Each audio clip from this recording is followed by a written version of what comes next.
Halo guys, balik lagi sama gue Iksan Zulfikar. Di video kali ini akan gue bahas fitur iPhone yang mengganggu tapi bisa di turn off. Ya sebenarnya ini lebih tepatnya beberapa fitur aja sih yang kalian mungkin ataupun gue juga merasa mengganggu terkadang, tapi sebenarnya fitur tersebut bisa kita turn off atau nggak perlu kita aktifkan. Nah, kira-kira apa aja sih fiturnya dan bagaimana cara untuk turn off-nya? Untuk pemula wajib banget sih nonton video ini. So, simak video ini hingga selesai, langsung aja check this out.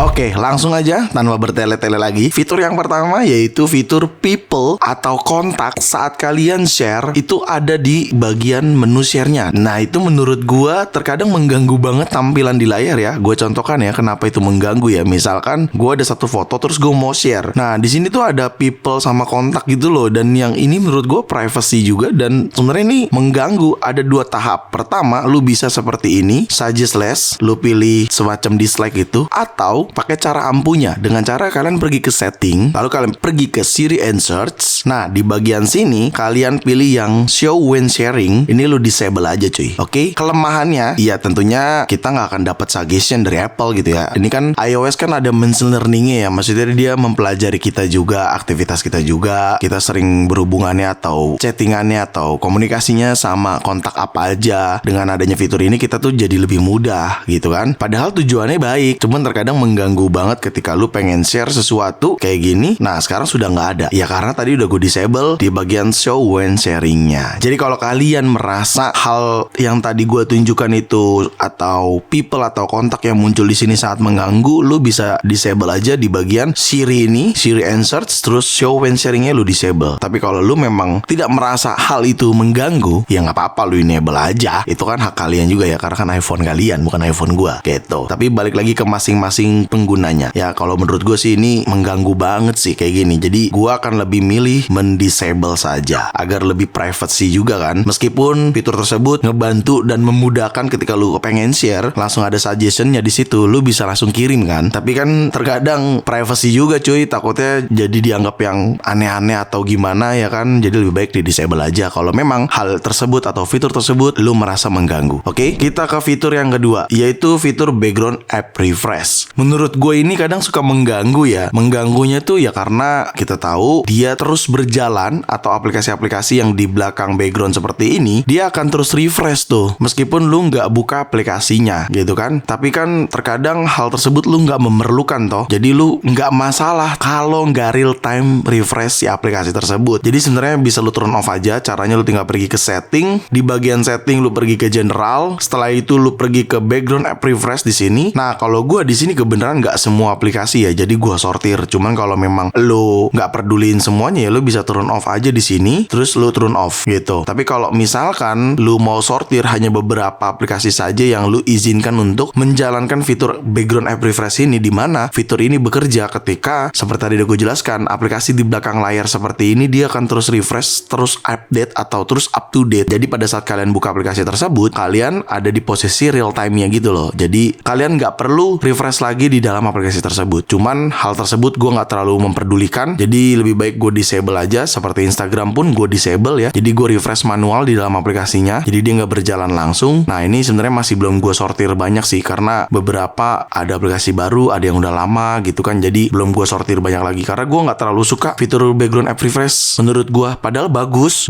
karena lu bisa dapetin data real time, alias ketika lu buka aplikasi Instagram dia udah langsung auto refresh tuh ke up to date atau ke detik itu juga. Tapi hal itu menurut gue mengganggu banget. Pertama, yang kedua ada faktor juga ke baterai. Jadinya dia nge-refresh terus dalam kondisi di belakang layar seperti ini. Begitu. Tapi gue serahkan lagi ke teman-teman semua. Cuman gue kasih tahu aja cara turn off-nya seperti ini. Lanjut ke fitur selanjutnya. Ini sebenarnya fitur yang paling gue suka ya, yaitu fitur screen distance, dimana ada di bagian settingan. Di bagian setting lu pergi ke screen time. Setelah itu lu pergi ke screen distance. Nah, fitur ini sangat berguna banget untuk mengingatkan lu yang terlalu deket banget sama layar HP ketika ketika lu lagi mainin HP lu. Dia akan ngasih informasi seperti pada gambar di sini. Nah, kalau lu harus agak menjauh sedikit posisi layar HP dengan mata lu gitu. Jadi ketika lu terlalu mendekat, notifikasi tersebut akan muncul. Ketika lu jauhin, lu bisa langsung continue lagi, notifikasi tersebut langsung hilang. Ini sangat banget ngebantu, tapi terkadang menurut gue pribadi ya, terkadang tuh cukup mengganggu juga kalau lu memang lagi perlu deket gitu ya. Membaca sesuatu di dalam iPhone lo, memang lu diharuskan agak sedikit mendekat dengan mata lo gitu ya. Cuman ya kadang terganggu dengan adanya fitur ini. Kalau lu aktifin, dia jadi muncul terus gitu kan kalau lu disuruh agak menjauh sama HP lo. Jaraknya itu sekitar 30 cm atau 12 inch seperti laman Apple memberikan informasi di sini kayak gitu. Fitur ini menurut gue bagus, tapi lu bisa turn off aja kalau memang ini mengganggu buat lo semua. Jadi lu tinggal turn off, terus masukin screen time passcode lo. Setelah itu dia akan turn off seperti itu. Kalau lu memang lu mau aktifin lagi, ya bisa tinggal enable aja, selesai kayak gitu cuy. Oke, masih pada bagian settingan, selanjutnya yaitu fitur notifikasi announcement. Nah, ini fitur lumayan cukup mengganggu juga kalau dalam kondisi menggunakan AirPods ataupun tidak AirPods, tapi dengan kondisi dia berdering seperti ini, tidak mode silent. Ini cukup mengganggu. Notification announcement itu setiap notifikasi disebutkan sama si Siri notifikasi apa. Tujuannya bagus, jadi lu bisa langsung tahu tuh notifikasi apa aja yang masuk ke iPhone lo, kayak gitu. Fitur tersebut adanya di dalam settingan, lalu ke notifikasi di sini. Nah, ini dia announcement notification. Kalau menurut lu ini mengganggu, lu bisa disable aja. Gue juga udah mulai mengganggu. Awalnya gue seneng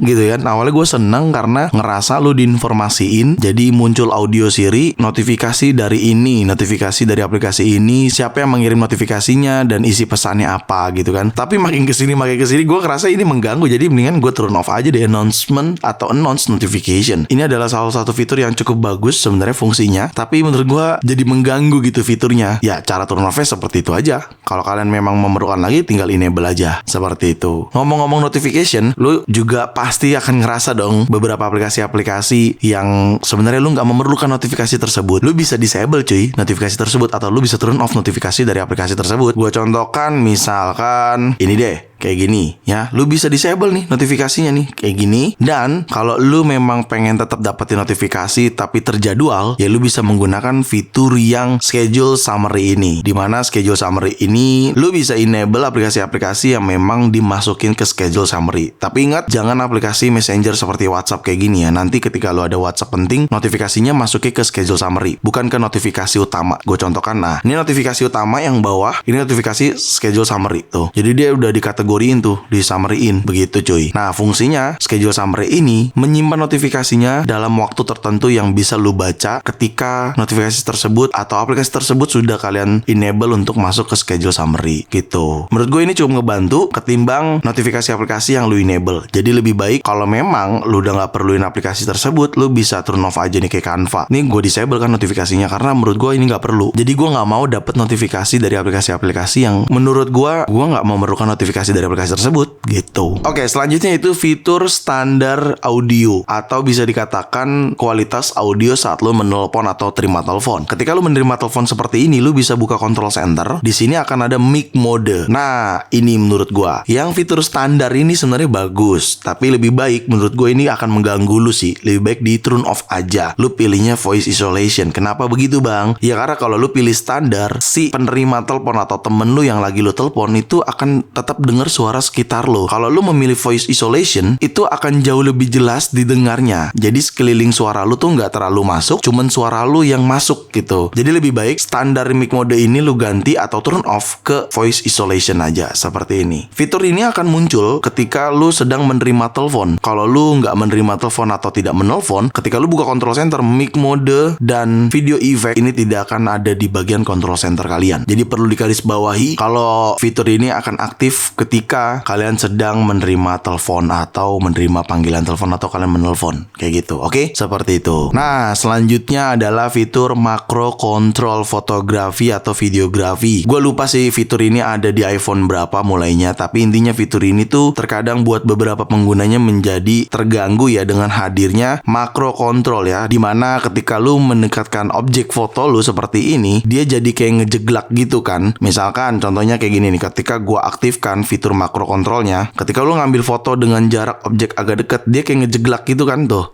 Gue ulang lagi. Nah, dia kayak ngejeglak gitu cuy. Tuh. Nah, cara disabelnya gampang. Pastiin di bagian settingan, lalu kalian pergi ke kamera, lalu lu pilih preserve setting. Nah, di bagian sini cari makro control seperti ini. Ini lu harus enable terlebih dahulu. Setelah lu enable, lu buka lagi aplikasi kamera, lu dekatkan objeknya, lalu lu disable icon sudut kiri bawah ini nih yang logo makro. Lu disable, maka dia tidak akan ngejeglak lagi ketika lu mendekatkan objeknya ke lensa kamera lu tuh. Dan ini juga berlaku ke video ya, tuh. Jadi smooth. Kalau terlalu deket dia bisa jadi makro juga gitu kan. Tapi kalau yang video itu tergantung iPhone-nya ya. Kalau memang iPhone yang mendukung makro videografi, ya pastinya akan ada icon di sudut kiri bawahnya yang sama seperti di bagian foto seperti ini nih. Tuh, ini adalah icon makro foto. Ya jadi intinya biar lu nggak ngejeglak aja gitu, transisinya enak tuh. Kalau misalkan ini lu enable, dia kayak ngejeglak kan. Tuh, sama objeknya agak terlalu dekat atau gimana gitu ya. Tapi lu bisa turn off seperti tadi udah gue jelaskan ya. Mudah kan caranya? Kayak gitu cuy. Oke? Dan selanjutnya ini adalah fitur terakhir. Nggak fitur sih, ini lebih ke aplikasi-aplikasinya sih. Kita sadar built-in aplikasi yang ada pada iPhone atau aplikasi-aplikasi bawaan iPhone tuh sudah terinstall. Tapi sebenarnya kalian bisa uninstall cuy. Contoh ya, misalkan Freeform nih. Ini kan bawaan dari iPhone. Lu bisa remove dan lu delete app gitu kan. Sama halnya dengan hal yang lain. Files juga bisa lu remove app dan lu delete app juga bisa kayak gitu. Nah, fitur ini tuh sebenarnya udah gue jelasin di video panduan lengkap untuk pengguna iPhone di sini. Lu bisa nonton di situ aplikasi-aplikasi bawaan Apple apa aja yang kalian bisa sortir untuk kalian delete agar tidak ada di iPhone kalian. Karena bagus sih bagus aplikasi-aplikasinya gitu ya. Cukup berguna, terkadang mengganggu juga, kebanyakan juga aplikasinya kan. Pastinya mengganggu ke storage kalian. Jadi lebih baik kalian delete atau turn off aja aplikasi tersebut atau kalian gak usah install aja aplikasi tersebut. Contohnya seperti tadi gue jelaskan, kayak gini remove dan delete app langsung. Kayak gitu. Segampang itu caranya, kalian bisa coba dengan iPhone kalian. Ya, itu tadi adalah fitur iPhone yang mengganggu tapi bisa di turn off. Buat para pemula, ditonton sampai selesai. Oke? Jadi segitu aja mungkin video kali ini. Semoga sangat bermanfaat buat teman-teman semua. Jangan lupa untuk like video ini, share video ini ke sosial media kalian, ke grup WhatsApp, ke grup TikTok, ke grup apapun deh. Kalian share aja sebanyak-banyaknya dan pastikan kalian mendukung channel ini dengan cara mensubscribe channel ini. So, see you next video. Bye-bye.